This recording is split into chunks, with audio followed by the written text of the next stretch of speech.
नमस्कार मित्रांनो, स्वागत आहे तुमचं आचार्य अकॅडमी यूट्यूब चॅनलवर। आपण याच्या अगोदर cell the unit of life chapter चालू केलेलं आहे। आपण सेल थेरीला कव्हर केलं आहे, आपण सेलचा ओव्हरव्ह्यू बघितला आणि आपण कालच्या लेक्चरमध्ये प्रोकॅरियोटिक सेलला एकदम डिटेलमध्ये बघितलं। तर आजच्या लेक्चरमध्ये आपण यूकॅरियोटिक सेलला एकदम डिटेलमध्ये बघणार आहे। तर आजच्या लेक्चरला आपण चालू करू। यूकॅरियोटिक सेल याचा अर्थ काय होतो बघा।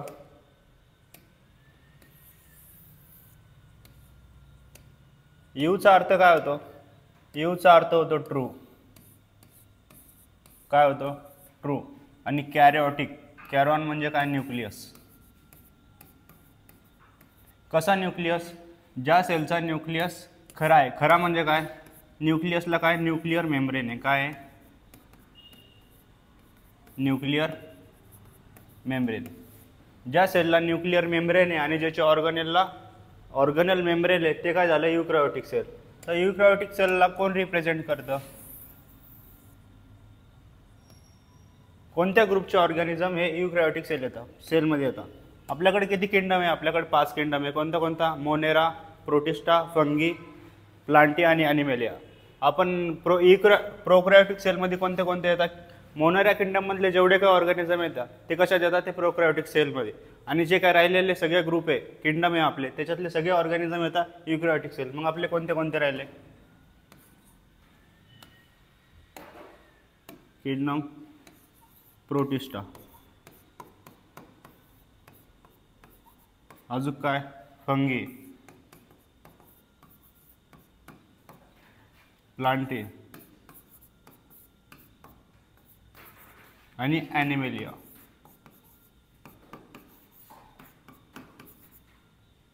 ह्या ग्रुपमधले जेवढे काही मेंबर आहेत ते कशात येतात? यूकॅरियोटिक सेलचे। यूकॅरियोटिक सेलचे काही फीचर आहे बघा। त्याचे मेन फीचर काय आहे?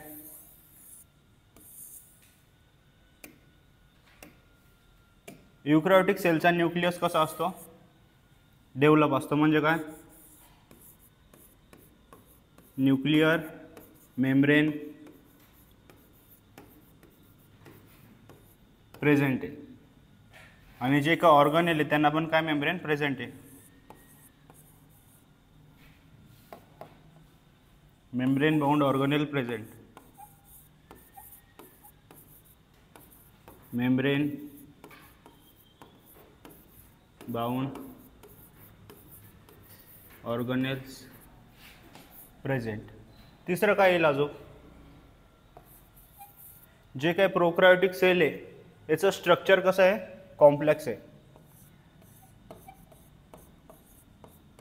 कॉम्प्लेक्स लोकोमोटरी स्ट्रक्चर आणि याचं सायटोस्केलेटन।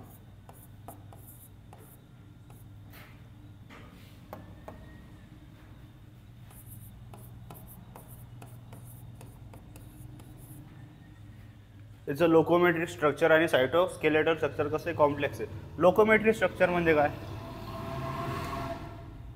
लोकोमेट्री स्ट्रक्चर मध्ये काय येतं?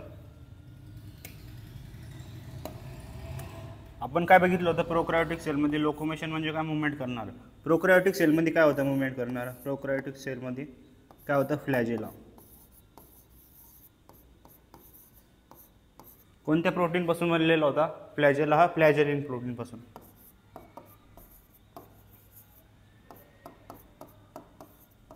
फ्लॅजेलिन प्रोटीन पासून। आणि यूकॅरियोटिक सेलचा फ्लॅजेला कसा आहे?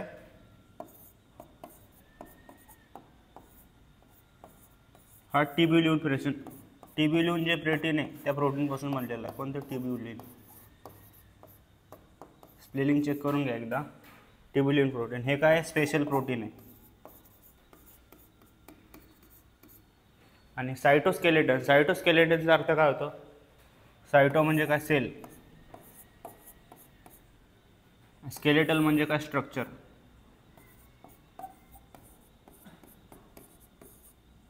सायटोस्केलेटल म्हणजे काय? जे स्ट्रक्चर सेलला प्रोटेक्शन देतं।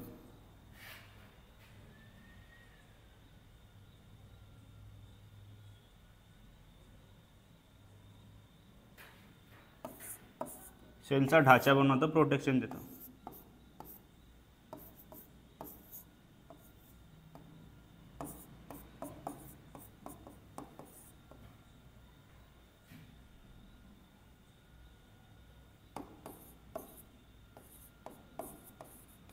हे झालं सायटोस्केलेटल स्ट्रक्चर. ही स्लाइड क्लिअर आहे सगळ्यांना? पुढे बघा, आपल्याला प्लांट सेल आणि ॲनिमल सेलमध्ये काय बघायचं, आपल्याला डिफरन्स बघायचे. काय डिफरन्स आहे प्लांट सेलमध्ये आणि ॲनिमल सेलमध्ये? प्लांट सेलमध्ये काय आहे सगळ्यात पहिला डिफरंट तुम्हाला लर्न करण्यासाठी सिंपल ट्रिक आहे, 4 C लक्षात ठेवायचे. फर्स्ट याचा अर्थ होतो सेल वॉल. सेल वॉल जी हे झालं प्लांट आणि हे झालं ॲनिमल. सेल वॉल प्लांट सेलमध्ये प्रेझेंट आहे, ॲनिमल सेलमध्ये ॲबसेंट आहे. दुसरं काय, सेंट्रल व्हॅक्यूल.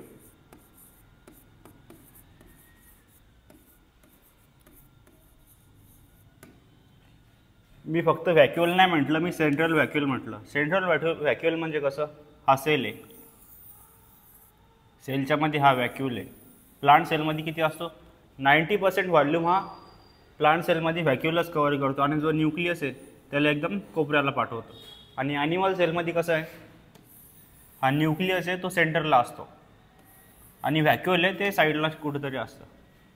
हा डिफरन्स आहे. सेंट्रल व्हॅक्यूल म्हणजे काय, व्हॅक्यूलमध्ये कोणत्या सेलमध्ये, मध्ये प्लांट सेलमध्ये. ॲनिमल सेलमध्ये आहे का मध्ये, नाही.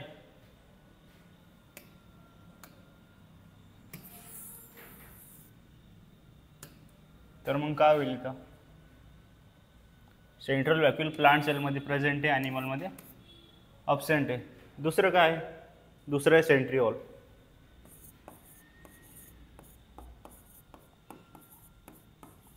सेंट्रिओल जे आहे सेल डिव्हिजनला मदत करतं. आपण पुढच्या चॅप्टरमध्ये याला डिटेलमध्ये बघणार आहे. सेंट्रिओल जे आहे प्लांट सेलमध्ये हे ॲबसेंट असतं आणि ॲनिमल सेलमध्ये हे प्रेझेंट असतं. चौथ्या सीचा अर्थ होतो क्लोरोप्लास्ट.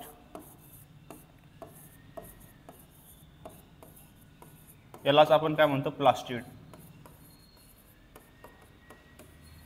प्लास्टिड जे आहे हे प्लांट सेलमध्ये प्रेझेंट आहे आणि ॲनिमल सेलमध्ये ॲबसेंट आहे. ही स्लाइड क्लिअर आहे सगळ्यांना? काय डिफरन्स आहे, सेल वॉल प्लांटमध्ये प्रेझेंट आहे, ॲनिमलमध्ये ॲबसेंट आहे. सेंट्रिओल प्लांटमध्ये, सेंट्रल व्हॅक्यूल प्लांटमध्ये प्रेझेंट आहे, ॲनिमलमध्ये ॲबसेंट आहे. सेंट्रिओल प्लांटमध्ये ॲबसेंट आहे, ॲनिमलमध्ये प्रेझेंट आहे. क्लोरोप्लास्ट प्लांटमध्ये प्रेझेंट आहे, ॲनिमलमध्ये ॲबसेंट आहे. हे डिफरन्स आहे. फक्त 4 C लक्षात ठेवायचं, त्याच्यावरून कळून जाईल. आता आपण काय करणार आहे, सेलचं जे मेम्ब्रेन आहे त्या मेम्ब्रेनला आपण डिटेलमध्ये बघणार. सेलचं मेम्ब्रेन म्हणजे काय आपण बघितलं, हे झालं प्लांट सेल. हे काय असतं, बाहेरची कव्हरिंग सेल वॉल. आणि हे जे मधलं असतं हे काय झालं, सेल मेम्ब्रेन किंवा प्लाझ्मा मेम्ब्रेन. याला आपण काय करणार आता डिटेलमध्ये बघणार आहे.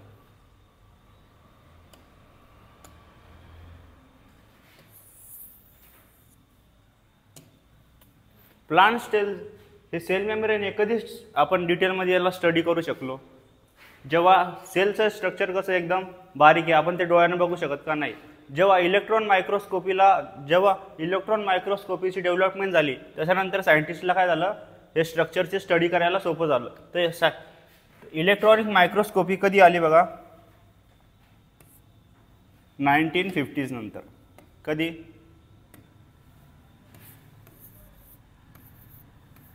1950s नंतर काय झालं, इलेक्ट्रॉन मायक्रोस्कोपमध्ये डेव्हलप झालं. तर मग आपण त्याला काय करू शकलो, डिटेलमध्ये स्टडी करू शकलो. कधी, 1950 मध्ये इलेक्ट्रॉन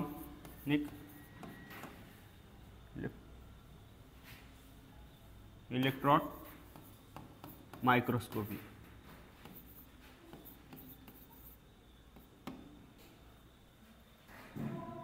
आणि सायंटिस्टनी जर सेल मेम्ब्रेनला स्टडी करायचं होतं, हे बघा आपल्याकडे सेल आहे, ही एक सेल आहे आणि ही एक सेल आहे. ह्या सेलमध्ये सगळे ऑर्गॅनेल आहे बघा, न्यूक्लियस आहे, हे इंडोप्लाझ्मिक रेटिक्युलम, गॉल्गी बॉडी, हे मायटोकॉन्ड्रिया आणि हा एक सेल आहे, याच्यामध्ये फक्त सेल मेम्ब्रेनच आहे. तर हा कोणता सेल आहे, हा आहे आरबीसी. आरबीसी असा सेल आहे की त्याच्यामध्ये न्यूक्लियस ॲबसेंट असतो. जो काय mature RBC, red RBC. RBC म्हणजे काय, रेड ब्लड सेल.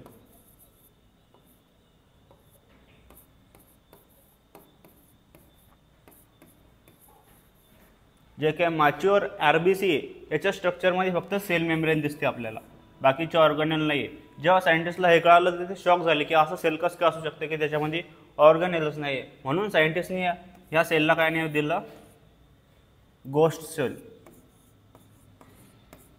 गोस्ट सेल. तर सायंटिस्टने स्टडी कशावर केलं तर बघा, रेड ब्लड सेलवर. कशावर? RBCवर. Study on RBC.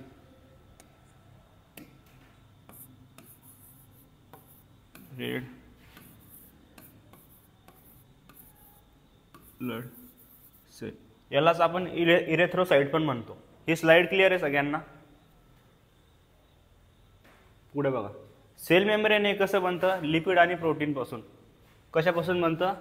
लिपिड आणि प्रोटीन पासून. लिपिड आणि प्रोटीन पासून. लिपिड कोणते? मोस्टली कोणते? फॉस्फोलिपिड. मोस्टली कोणते लिपिड? Mostly phospholipid. तर लिपिडचं स्ट्रक्चर कसं आहे बघा, हे सर्कल आहे वरचं. हे काय झालं? हे पोलार हेड झालं. Polar head. पोलार हेड म्हणजे काय? हे झालं हायड्रोफिलिक. हायड्रोफिलिक म्हणजे काय? Water loving. आणि ही झाली त्याची टेल. ही कोणती टेल आहे? Non polar tail. ही काय आहे? ही हायड्रोफोबिक आहे. हायड्रोफिलिक आणि हायड्रोफोबिक म्हणजे काय बघा,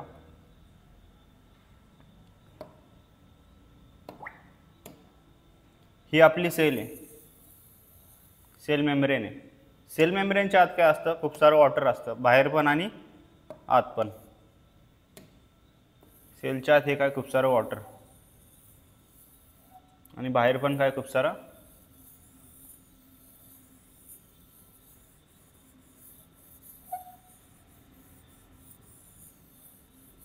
वॉटर आहे.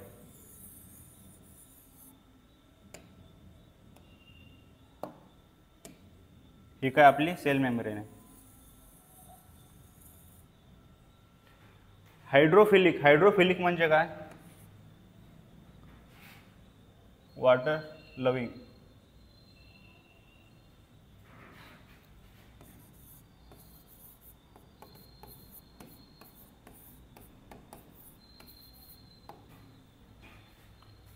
हे हेड कसं आहे? Water loving.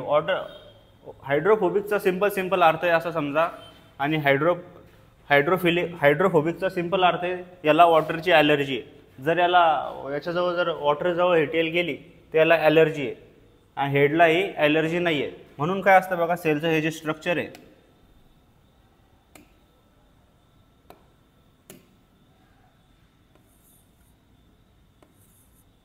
हे काय झालं?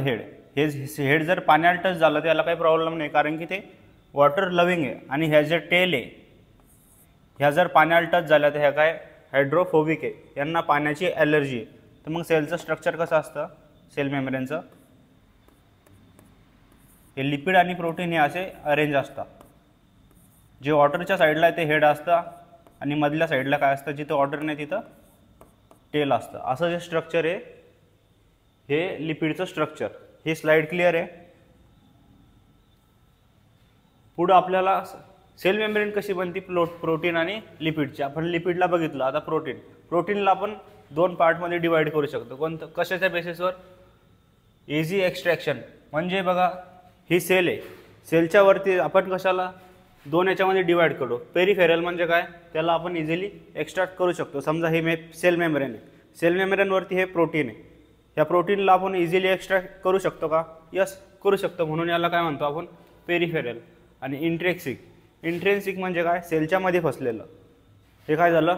अर्धमध्ये म्हणजे हे काय? पार्शली इम्बेडेड आहे. याला काढणं थोडं अवघड आहे, म्हणून हे इंट्रेन्सिक. हे कसं आहे? पार्शली. जर हे पूर्ण दोन सेलच्या आरपार गेलं तर याला काय म्हणतात?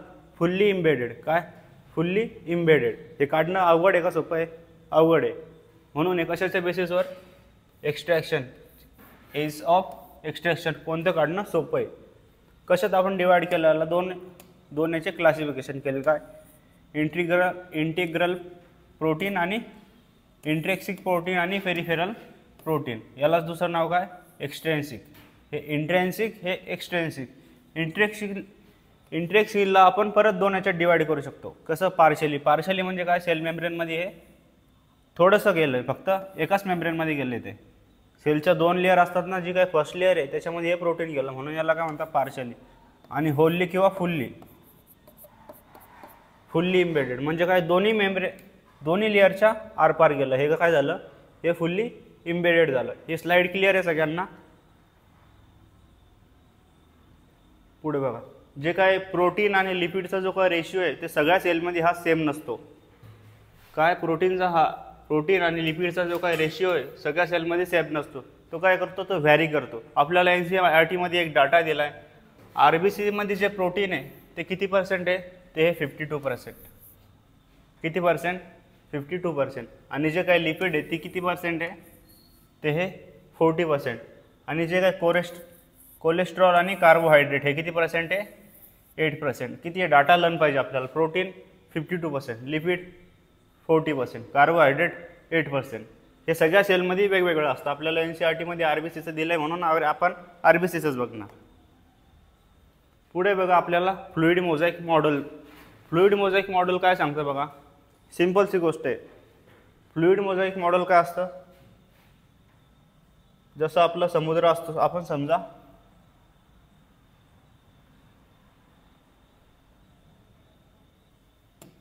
हा समजा पूर्ण समुद्र आहे. हा काय समुद्र, याला काय समजायचं आहे, याला समजायचं लिपिड. काय समजायचं, लिपिड.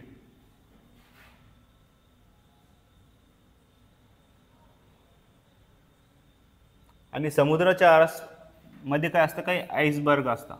ते वरतून छोटेचे दिसतात पण ते मध्ये खूप मोठे असू शकतात. हे काय झालं, आईसबर्ग. हे काय झालं, वॉटर. हे काय झाले, सगळे हे लिपिड झाले. याला काय समजायचं, प्रोटीन. जे काय समुद्रामध्ये जे काही जहाजी असतात याला पण काय समजायचं, प्रोटीन. हे असं सिंपलचं लक्षात ठेवायचं. हे फ्लुइड मोझॅइक मॉडेल कोणी दिलं होतं, 2 सायंटिस्ट होते, सिंगर आणि निकोलसन. यांनी कधी दिले होते मॉडेल, 1972 मध्ये. कधी, 1972 मध्ये.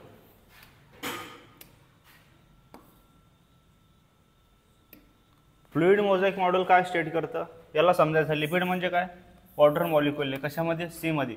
आणि जे काय आईसबर्ग आहे याला काय समजायचं, प्रोटीन समजायचं. समजण्यासाठी सोपं आहे. जे फ्लुइड आहे ते कसं आहे, क्वासी फ्लुइड नेचर आहे त्याचं. कसं नेचर आहे, मग गाढं आहे, थोडं गाढा. Classy fluid, quasi fluid nature आहे. ते नेचर काय करतं, सेलला फ्लेक्झिबिलिटी काय करतं, ते मेम्ब्रेनला प्रोव्हाइड करतं. या क्वासी फ्लुइड नेचर मेम्ब्रेन कशी असते, फ्लेक्झिबल असते. ह्या स्लाइड का आली एवढी. हे बघा, आपल्याला सेल मेम्ब्रेन फ्लेक्झिबल आहे तर त्याचा काय यूज होतो, ती कशामुळे आपल्याला हेल्प करते. जर ती फ्लेक्झिबल नसली तर ते हे एवढे फंक्शन करू शकत नाही. जर ती सेल मेम्ब्रेन जर फ्लेक्झिबल आहे तर हे सगळे फंक्शन करू शकते.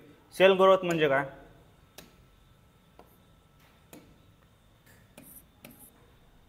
ही जी सेल आहे, जर ही प्लाझ्मा मेम्ब्रेन कशी आहे, फ्लेक्झिबल आहे, ही काय मोठी होऊ शकते, फ्लेक्झिबल आहे ना ती. ही झाली सेल ग्रोथ. काय, फ्लेक्झिबल आहे म्हणून ती सेल ग्रोथ करू शकते. आणि दुसरं आहे सेल डिव्हिजन. सेल डिव्हिजन म्हणजे काय, ही एक सेल आहे, ही डिवाइड होण्यासाठी काय होणार, ही सेल 2 सेलमध्ये तुटणार. कशामुळे तुटणार, ही सेल मेम्ब्रेनमुळे. सेल मेम्ब्रेन कशी आहे, फ्लेक्झिबल. ही काय होणार, समोर जाऊन 2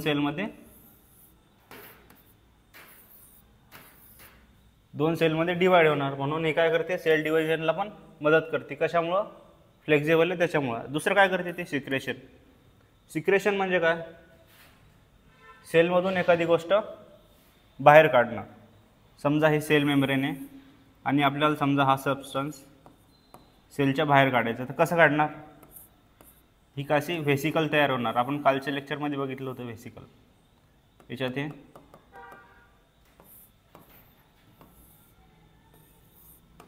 हे काय झालं, सेलच्या मधलं काय झालं, सेलच्या बाहेर गेलं. कशामुळे गेलं, कारण की सेल मेम्ब्रेन फ्लेक्झिबल आहे. अजून हे काय करू शकतो, इंडोसायटोसिस.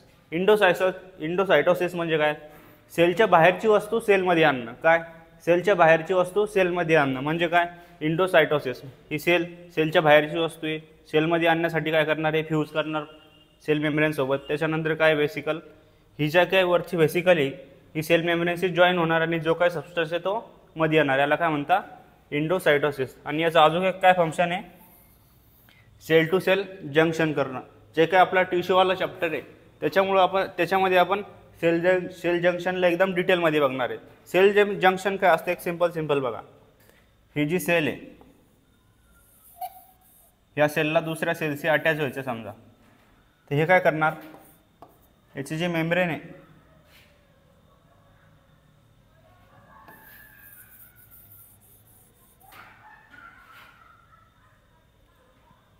याची जी मेम्ब्रेन ही काय होणार, अशी फोल्ड होणार, आणि जी काय दुसरी सेल आहे त्याची पण मेम्ब्रेन काय होणार, अशी फोल्ड होणार. याला काय, हे काय झालं, दोन सेल एकत्र आले, हे काय झालं, सेल जंक्शन. याच्यामध्ये हे कळालं सगळ्यांना ही slide. Cell growth, cell division, secretion, endocytosis आणि सेल टू सेल जंक्शन. आपल्याला बघायचं आता फ्लुइड मोझाईक मॉडेल म्हणजे काय असतं एक्झॅक्टली. ही आपली मेम्ब्रेन आहे बघा, ही जी आपली सेल मेम्ब्रेन आहे यालाच आपण काय केलं, एकदम झूम केलं आहे. जेव्हा आपण याला झूम करतो तेव्हा आपल्याला असं स्ट्रक्चर दिसतं. हे काय, हे लिपिड आणि हे काय, प्रोटीन. लिपिडचं वरचं स्ट्रक्चर काय, पोलार हेड. हे कसं आहे, हायड्रोफिलिक आहे.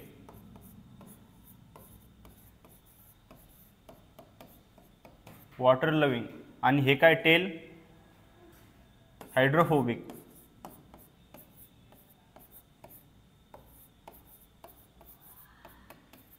सेलच्या ह्या साईडला इकडे सगळं वॉटर असणार आहे, सेलच्या ह्या साईडला इकडे सगळं वॉटर असणार आहे. त्याच्यामुळे काय, पोलार हेड वॉटरच्या साईडला आहे.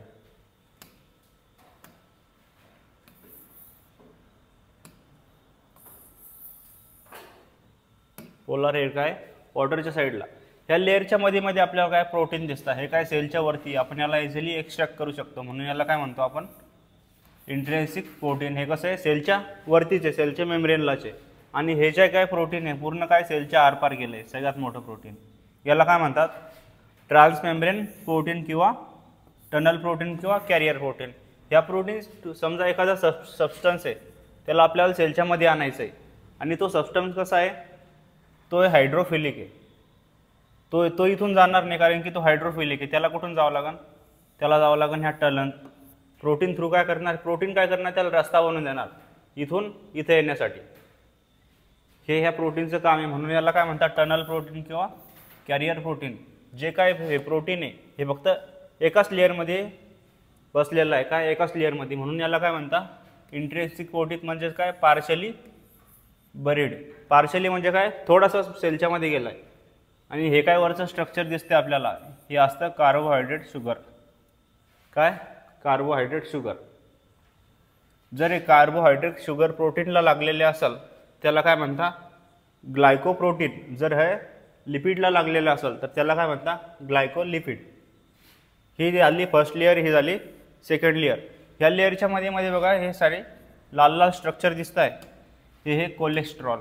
कोलेस्ट्रॉलचं काम काय, इथं समजा आपल्याला घरात आपला पंखा पुसायचा आहे, आपण काय करणार, आपण एक स्टूल घेणार, स्टूलवर आपण काय करणार, उभा राहणार आणि पंखा पुसणार. जर आपण स्टूलवर उभा राहिलो आणि स्टूल जर हालायला लागला इकडे तिकडे, तर आपण काय करतो, एखादा फरशीचा तुकडा नाहीतर काहीतरी त्या स्टूलच्या पायाच्या खाली लावतो. त्याच्यामुळे काय होणार, ते बॅलन्स करतं. बॅलन्स केल्यावर ते हलणार आहे का, नाही. तसं सेल मेम्ब्रेनला स्टेबलाइज करण्यासाठी काय आहे, हे कोलेस्ट्रॉल. सेलच्या मध्ये काय असतं, कोलेस्ट्रॉल. हे काय करतं, मेम्ब्रेनला स्टेबलाइज करतं. हे झालं सगळं फ्लुइड मोझाईक मॉडेलचं स्ट्रक्चर. ही स्लाइड क्लिअर आहे सगळ्यांना. तर पुढे बघायचं आपल्याला. आपण बघितलं कार्बोहायड्रेट जर लिपिड थ्रू अटॅच असेल तर त्याला काय म्हणता, ग्लायकोलिपिड. जर कार्बोहायड्रेट प्रोटीनला अटॅच असेल तर त्याला काय म्हणता, ग्लायकोप्रोटीन.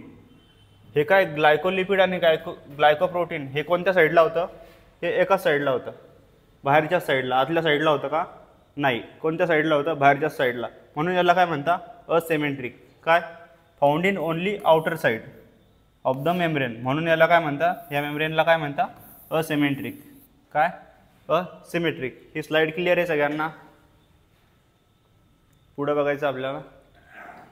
समजा हे जे लिपिड आहे यांना जर आपल्याला जागा चेंज करायची असेल तर ते करू शकता का.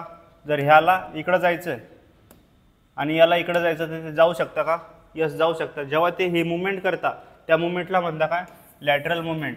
आणि हा जो प्रोटीन आहे तो पण लॅटरल मुवमेंट शो करू शकतो. जो काय फुल्ली इम्बेडेड प्रोटीन होता मोठा, जो काय असा पूर्ण मोठा प्रोटीन होता, तो ही मुवमेंट शो करू शकतो का नाही. जर याने मुवमेंट केली तर पूर्ण सेलवालाच तुटून जाईल. तर लॅटरल मुवमेंट कोण करू शकतं, फक्त लिपिड आणि जे काय पार्शली इम्बेडेड प्रोटीन आहे तेच फक्त लॅटरल मुवमेंट शो करू शकतात. आणि जर ह्या लिपिडला इकडे यायचं असलं तर हा येऊ शकतो का, यस येऊ शकतो, पण तो एकदम रिअरली येतो. कसा, कोणती मुवमेंट झाली ही, जर याला इकडे जायचं आणि याला इकडे जायचं तर ही कोणती मुवमेंट झाली, फ्लिप फ्लॉप. काय केलं याने, फ्लिप फ्लॉप. हे कसं एकदम रिअरली आहे, एकदम रिअरली. ही जी फ्लिप फ्लॉप मुवमेंट हे फक्त लिपिडच शो करू शकतं, प्रोटीन हे करत नाही. फक्त कोण करतं, लिपिड. ते पण कसं एकदम रिअरली करतं. म्हणून लॅटरल मुवमेंट कोण करतं, फक्त लिपिड आणि प्रोटीन. आणि फ्लिप फ्लॉप मुवमेंट फक्त लिपिड करतं, ते पण कसं एकदम व्हेरी रिअरली करतं. हे स्लाइड क्लिअर आहे सगळ्यांना. सेलच्या जर एखादा सबस्टन्स आहे याला आपल्याला सेलच्या मध्ये आणायचं असेल तर ते कसं येऊ शकतो, कशा प्रकारे येऊ शकतो ते बघू आता आपण. कसं, ट्रान्सपोर्ट अक्रॉस सेल मेम्ब्रेन. एखादा सबस्टन्स आहे त्याला सेलच्या मध्ये आणायचं तर त्याच्यासाठी दोन टाईप आहे. काय, पॅसिव्ह ट्रान्सफर आणि ॲक्टिव्ह ट्रान्सफर. पॅसिव्ह ट्रान्सफर म्हणजे काय, एखादा substance high concentration to low concentration. समजा ही एक पाण्याची टाकी आहे, ही काय, ही पाण्याची टाकी आणि याला काय लावलं आहे खाली,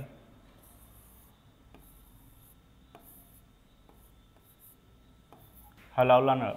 जर आपल्याला हे पाण्याला खाली आणायचं असेल तर आपल्याला काही मोटरची गरज पडते का, काय एनर्जी लावायची गरज पडते का, नाही. आपण सिम्पली कॉक चालू करणार आणि पाणी आपोआप खाली येणार.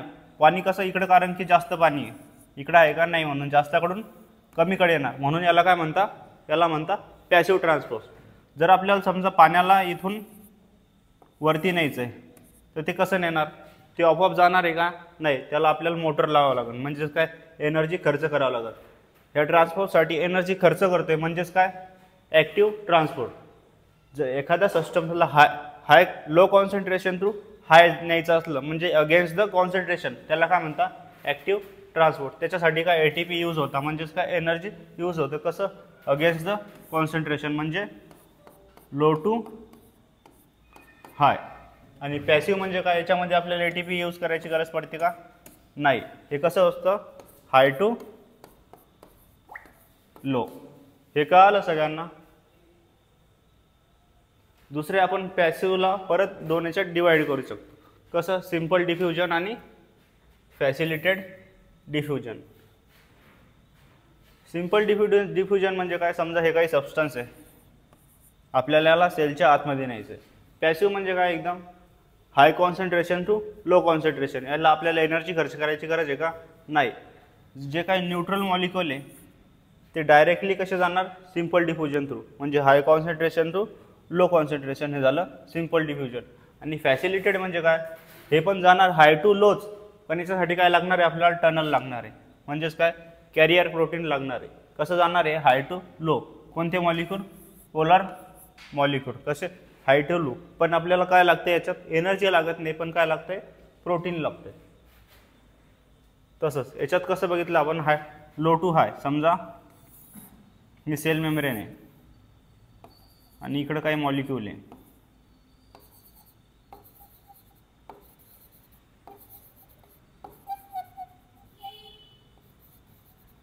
कुठे जास्त मॉलिक्यूल, खाली जास्त मॉलिक्यूल आहे. जिकडे जास्त आहे आपल्याला कमी मॉलिक्यूल कमीकडून जास्त कडे न्यायचं. तर आपण याच्यासाठी काय यूज करतो, याच्यासाठी सोडियम पोटॅशियम पंप पण यूज करतो आणि प्रोटीन पण यूज करतो. कशा थ्रू जाणार आहे, प्रोटीन थ्रू. हे डायरेक्ट जाणार नाही कारण की एनर्जी खर्च होती आहे. हे प्रोटीन थ्रू जाणार आहे. हे काय झालं, active transport. Simple diffusion, फॅसिलिटेड diffusion. Osmosis. Osmosis काय असतं बघा, सिंपल गोष्ट आहे. आपण जे काही ट्रान्सफर बघितलं, जर वॉटर मॉलिक्यूल असला, जर तो हाय कॉन्सन्ट्रेशनकडून लोकड जातो, त्यालाच काय म्हणता, त्यालाच म्हणता ऑस्मॉसिस. जर वॉटर मॉलिक्यूल, फक्त कोणता मॉलिक्यूल, वॉटर मॉलिक्यूल कसा जाणार, हायकडून लोकडे, त्यालाच काय म्हणता, ऑस्मॉसिस. हे झालं सिंपल. आता एकदा आपण NCERT बघू.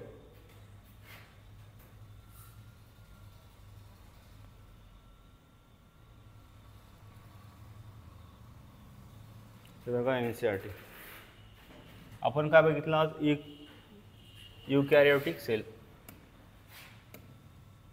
युकॅरियोटिक सेलमध्ये काय काय येतं? इन्क्ल्यूड्स काय? प्रोटिस्टा, फंगी, प्लांटी आणि ॲनिमलिया. हे काय? हे कशामध्ये येतात? हे सगळे युकॅरियोटिकमध्ये येतात. याच्यात ॲक्सेप्ट मोनेरा आहे, तो काय ॲक्सेप्ट आहे. मोनेरा याच्यामध्ये येत नाही. जेवढे काय आपले 5 किंगडम आहेत त्याच्यापैकी जे काय 4 किंगडम आहे ते येतात युकॅरियोटिकमध्ये. जो काय 1 किंगडम आहे तो कोणता? मोनेरा. तो कशात येतो? तो येतो प्रोकॅरियोटिकमध्ये.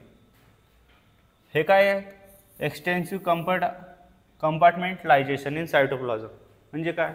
सगळे जे काय सेलचे ऑर्गनल आहे, जसं न्यूक्लियस झाला, मायटोकॉन्ड्रिया झाला,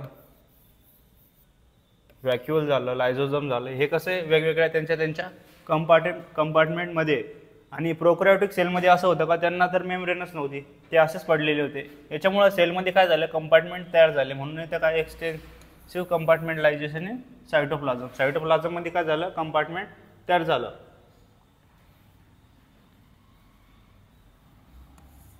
through the presence of membrane bound organelle. Membrane bound ऑर्गनेलमुळेच काय झालं? कंपार्टमेंट तयार झालं. Eukaryotic cell possess organism nucleus with a nuclear envelope. Nuclear envelope म्हणजेच काय? Cell nuclear membrane. In addition eukaryotic cell have variety of complex locomotory किंवा cytoskeletal structure. Locomotory म्हणजे काय? याच्यात काय येतं? फ्लॅजेला. आपण काय बघितलं होतं? प्रोकॅरियोटिक फ्लॅजेला कशाचा बनला आहे? फ्लॅजेलिन प्रोटीनचा. आणि युकॅरियोटिक फ्लॅजेला कसा बनला आहे? ट्युब्युलिन प्रोटीनचा. ते प्रोटीन कसं आहे? स्पेशल प्रोटीन आहे. काय? सायटोस्केलेटर. हे काय करतं? सेलला स्ट्रक्चर देतं. काय देतं? सेलला स्ट्रक्चर देतं. प्लांट जे काय all eukaryotic cell are not identical. हे जे काय सगळे युकॅरियोटिक सेल आहे ते सगळे आयडेंटिकल नाही आहे. जसं प्लांटमध्ये झालं, प्लांट आणि ॲनिमलमध्ये. आपण डिफरन्स काय बघितले होते? पहिला सी काय? Sale wall. प्लास्टिड म्हणजेच काय? क्लोरोप्लास्ट. प्लास्टिड म्हणजेच काय? क्लोरोप्लास्ट. आणि सेंट्रल व्हॅक्यूल. हे कशात आहे? हे फक्त सगळे कशात आहे? हे सगळे प्लांटमध्ये. हे ॲनिमलमध्ये काय? अब्सेंट आहे. ॲनिमलमध्ये काय? फक्त सेंट्रिओल आहे. कशात आहे? ॲनिमलमध्ये सेंट्रिओल. सेंट्रिओल आहे जे ऑलमोस्ट सगळ्या प्लांट सेलमध्ये काय आहे? अब्सेंट आहे. हे absent in almost all plant cell. Centriole कशात आहे? फक्त ॲनिमल सेलमध्ये.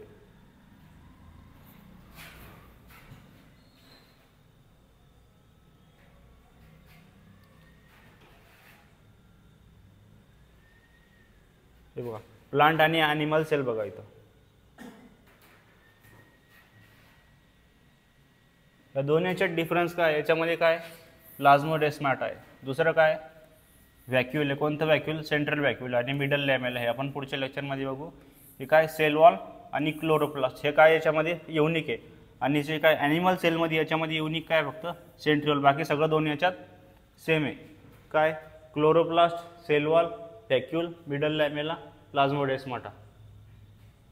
प्लाझ्मोडेस्माटा आपण पुढच्या लेक्चरमध्ये बघू काय असतं ते.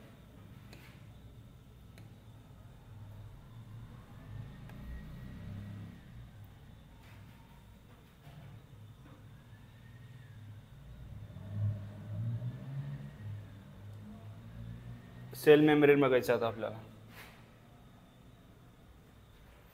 सेल मेम्ब्रेनचं स्ट्रक्चर आपण कधी स्टडी करू शकलो? डिटेल स्ट्रक्चर आपण कधी स्टडी करू शकतो? जेव्हा ॲडव्हान्समेंट झाली कशाची? इलेक्ट्रॉन मायक्रोस्कोपीची. कधी झाली? 1950 नंतर, 1950s नंतर. सेल मेम्ब्रेनचं स्ट्रक्चर स्टडी करण्यासाठी कोणता सेल यूज केला? Red blood cell. म्हणजेच काय? इरेथ्रोसाइट. कोणता cell? Red blood cell. Cell membrane is mainly composed of. कशापासून बनलेली आहे? लिपिड आणि प्रोटीन. मेजरली याच्यात कोणते लिपिड आहे? फॉस्फोलिपिड. कोणते लिपिड आहे? फॉस्फोलिपिड. हे कसे अरेंज आहे? बाय लेअरमध्ये. किती लेअरमध्ये? एक वरची लेअर आणि एक खालची लेअर. हे बघा, lipid are arrange with the membrane with the polar head towards outer side and hydrophobic tail towards inner side. जे काय पोलार हेड होते ते कसे? ते आउटर साईडला आहे. इकडून पण कसे आहे? ते आउटर साईडला आहे. जी काय टेल आहे ती कशी? दोघा मध्ये आहे. हाच क्वेश्चन कधी आलता 2012ला PYQ आलेला आहे. काय याचं फक्त स्ट्रक्चर कसं होतं याच्यावर एक क्वेश्चन आलेला आहे. टेलमध्ये कसं आहे सॅच्युरेटेड याच्यात काय हायड्रोकार्बन आहे. टेलमध्ये कसे हायड्रोकार्बन आहे सॅच्युरेटेड. आपण सेल मेम्ब्रेन कशी बनली लिपिड प्रोटीन आणि याच्यात हे काय कंटेन क्लोरोप्लास्ट ऑल्सो कंटेन याच्यात क्लोरोप्लास्ट पण आहे. आपण काय केलं तर जे काय सेलचे प्रोटीन आहे याला आपण दोन याच्यात डिवाइड केलं होतं. कशाच्या बेसिसवर इज ऑफ एक्स्ट्रॅक्शन. आपण याला इझिली कसं काढू शकतो. Protein can B classified integral and peripheral. कशात इंटिग्रल म्हणजे काय एकदम आतमध्ये फसलेला. पेरिफेरल म्हणजे काय सेलच्या जे काय लिपिड आहे लिपिड लेअर आहे त्याच्यावरती असा लागलेला. Peripheral protein lie on the surface of membrane. कुठंच मेम्ब्रेनच्या सरफेसवरतीच तो काय करतो लाय करतो. आणि जे काय इंटिग्रल प्रोटीन आहे हे कसे पार्शली आणि टोटली बरीड आहे सेलच्या मध्ये. पार्शली म्हणजे काय एका सेलच्या मध्ये आणि टोटली म्हणजे काय दोन्ही लेअरच्या मध्ये हे काय बरीड आहे. आणि जो काय रेशिओ असतो प्रोटीन आणि लिपिडचा आहे तो काय करतो व्हॅरी करतो. कसं सेल टू सेल व्हॅरी करतो. जसं की बघा ह्युमन बिंग मेम्ब्रेन इरेथ्रोसाइट म्हणजेच काय RBC. इरेथ्रोसाइट म्हणजे काय RBC. RBC मध्ये 52% काय असतं प्रोटीन असतं. किती %? 52% प्रोटीन आणि 40% लिपिड. लिपिड किती %? 40% आणि 8% काय बघितलं होतं आपण हे किती कोलेस्ट्रॉल 8%. हे झालं सेल मेम्ब्रेन. हे बघा इथं स्ट्रक्चर दिलेलं आहे आपल्याला.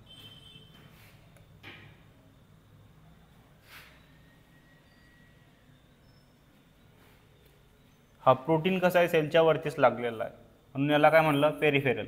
त्याच्यावरती काय लागलंय शुगर. काय शुगर ते कोणत्या साईडला आहे एकाच साईडला. इकडच्या साईडला आहे का नाही म्हणून ते काय असिमेट्रिक आहे. हा जो प्रोटीन आहे ते पूर्ण धसलेला आहे याला काय म्हणता इंटिग्रल प्रोटीन. तो कसा आहे टोटली बरीड आहे. आणि स्ट्रक्चर काय फॉस्फोलिपिडच्या बाय लेअर आहे. किती लेअर आहे बाय. हे काय पोलार हेड आणि नॉन पोलार टेल. हे स्ट्रक्चर दिलेलं. हे जे मध्ये मध्ये पिवळं पिवळं दिसतंय हे काय कोलेस्ट्रॉल. ते काय करतं मेम्ब्रेनला स्टेबलाइज करण्याचं त्याचं फंक्शन आहे.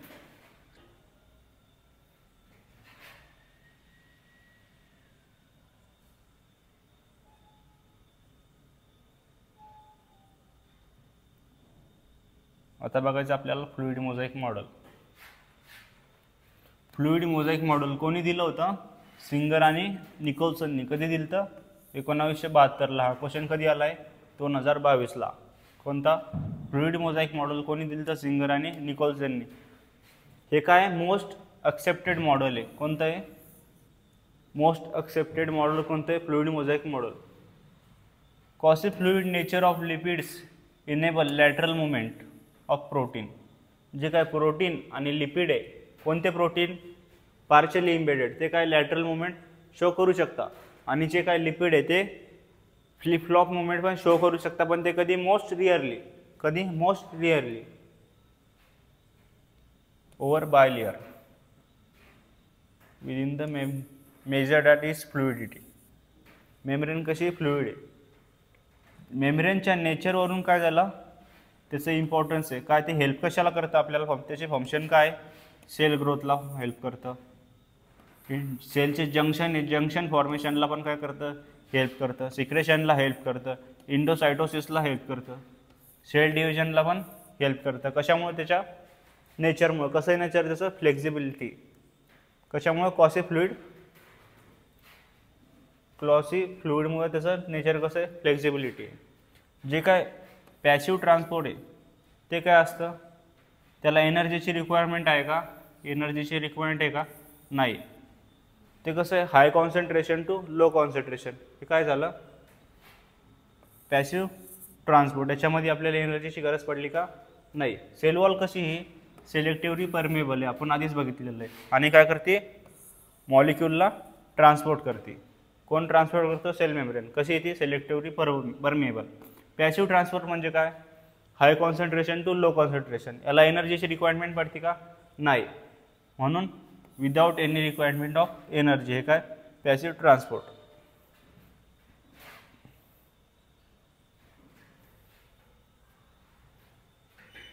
ऑस्मोसिस म्हणजे काय? वॉटरचं डिफ्युजन. कसं? हाय कॉन्सन्ट्रेशन टू लो कॉन्सन्ट्रेशन, हे काय झालं? ऑस्मोसिस. आणि जे काय ॲक्टिव्ह ट्रान्सपोर्ट आहे याला कशाची गरज पडते? एनर्जीची. हे कशावर डिपेंड आहे? Depend on energy. हे कसं आहे? Against the concentration. आपण याला काय एनर्जी म्हणजेच काय ATP याला युटिलाइज होता. मॉलिक्यूलला ट्रान्सफर करण्यासाठी काय कशाचा यूज करतो आपण? याचे एक्झाम्पल दिले NCERT मध्ये. Sodium potassium pump. काय झालं? Active transport. याच्या अगेन्स्ट द कॉन्सन्ट्रेशन म्हणजे low concentration to high concentration. हा क्वेश्चन कधी आलेला आहे? 2012ला. लगातार 3 क्वेश्चन कधी आले याच्यावर? 2012ला. हे झालं आपलं NCERT रीडिंग. तर आपण काय करू आता? काही क्वेश्चन लावू. आपण काही क्वेश्चन लावू. पहिलाच क्वेश्चन आहे बघा, ट्राय करून बघा होतं का? Which of the following forms outer delimiting boundary in animal cell? कोणतं सेल विचारले? ॲनिमल सेलची डिलिमिटिंग बाउंड्री कोणती आहे? कोणती आहे? प्लाझ्मा मेम्ब्रेन आहे का सेल वॉल आहे का न्यूक्लिअर मेम्ब्रेन आहे? प्लाझ्मा मेम्ब्रेन ही काय याची डिलिमिटिंग बाउंड्री. ॲनिमल सेलला एकच बाउंड्री, ती म्हणजे कोणती? प्लाझ्मा मेम्ब्रेन किंवा सेल मेम्ब्रेन. आणि प्लांट सेलला किती आहे? 2 आहे. ही काय आउटर सेल वॉल आणि आतली प्लाझ्मा मेम्ब्रेन किंवा सेल मेम्ब्रेन. म्हणून आपला आन्सर काय होईल? आपला आन्सर होईल 1. आपल्याला इथं ॲनिमल सेलचं विचारलंय. दुसरा क्वेश्चन काय बघा, most common lipid in plasma membrane. Most common lipid कोणतं बघितलं आपण होतं? फॉस्फोलिपिड बघितलं होतं. मोस्ट कॉमन काय? फॉस्फोलिपिड. कोलेस्ट्रॉल हे काय? स्टेबलायझर आहे. हे काय? स्टेबलायझर. ग्लायकोलिपिड नाही आहे. फॉस्फोलिपिड हे काय? मोस्ट कॉमन आहे. पुढचा क्वेश्चन बघा, which of the following protein can be extracted from plasma membrane easily? Easily plasma मेम्ब्रेनमध्ये कोणतं प्रोटीन आपण एक्स्ट्रॅक्ट करू शकतो? प्लाझ्मा मेम्ब्रेन आपण इझिली कोणतं प्रोटीन एक्स्ट्रॅक्ट करू शकतो? इंट्रिग्रल करू शकतो का इंट्रेन्सिक करू शकतो का टनल करू शकतो का पेरिफेरल? इंट्रेन्सिक म्हणजे काय? इंट्रिग्रल म्हणजे काय? एकदम आतमध्ये धसलेलं. हे पण काय? इंट्रेन्सिक. टनल म्हणजे काय? पूर्ण 2 लेअरच्या मध्ये गेलेलं. हे टनल काय करतं? रस्ता देतं. पेरिफेरल. पेरिफेरल म्हणजे काय? मेम्ब्रेनच्या वरतीच असं असलेलं. ते काय करू शकतो आपण? इझिली एक्स्ट्रॅक्ट करू शकतो. आपला आन्सर काय होईल? 4. हे सगळे आन्सर होणार नाही. आपला आन्सर होईल 4. पुढचा क्वेश्चन आहे बघा,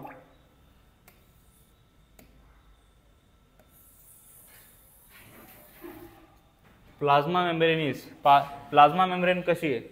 सेलेक्टिव्हली परमिएबल आहे का इम्परमिएबल आहे का बोथ का नाही का दोन्ही पण नाही आहे का दोन्ही पण? प्लाझ्मा मेम्ब्रेन कशी आहे? याचा आन्सर तुम्ही कमेंट करणार. काय याचा आन्सर आहे? सेलेक्टिव्हली परमिएबल. कारण की ती काय स्पेसिफिक गोष्टीलाच ती आत येऊ देते. आपण कालच्या लेक्चरमध्ये याला आपण डिटेलमध्ये बघितलं होतं. सिलेक्टिव्हली परमिएबल काय? तुम्ही कालचं लेक्चर बघितलं नसाल तर हे लेक्चर झाल्यानंतर ते तुम्ही बघून घ्या. हा शेवटचा क्वेश्चन आहे बघा आजचा. जे काय फ्लुइड मोझाईक मॉडेल आहे हे कधी दिलं होतं? 1962 का 1927 का 1972 का 1973? आपला आन्सर काय येईल? 3. डायरेक्ट क्वेश्चन आहे. 1972ला दिलं होतं. अजून काय का? हा बघा, हा लास्टचा क्वेश्चन आहे. हा तुम्हाला याचा आन्सर कमेंट करायचं. हे क्वेश्चनचा आन्सर तुम्हाला कमेंट करायचं. क्वेश्चन काय? ऑस्मोसिस काय? आपण आत्ताच बघितलं ऑस्मोसिस काय. याचा आन्सर तुम्ही कमेंट करा. तर हे होतं आपलं आजचं लेक्चर. आजच्या लेक्चरमध्ये आपण युकॅरियोटिक सेलचं बेसिक बघितलं काय असतं ते, आणि जे काय आपलं फ्लुइड मोझाईक मॉडेल आहे त्याला आपण एकदम डिटेलमध्ये बघितलं. सेल मेम्ब्रेनचं पण आपण काय बघितलं? स्ट्रक्चर बघितलं. तर आजचं लेक्चर कसं वाटलं तुम्हाला कमेंट करून सांगा. तुम्ही बाकीचे आधीचे लेक्चर बघितले नसेल तर ते बघून घ्या. आजच्या लेक्चरवर तुम्हाला DBV भेटण्याची लिंक आहे, तुम्हाला डिस्क्रिप्शनमध्ये भेटून जाईल. तर भेटू पुढच्या लेक्चरमध्ये. थँक्यू.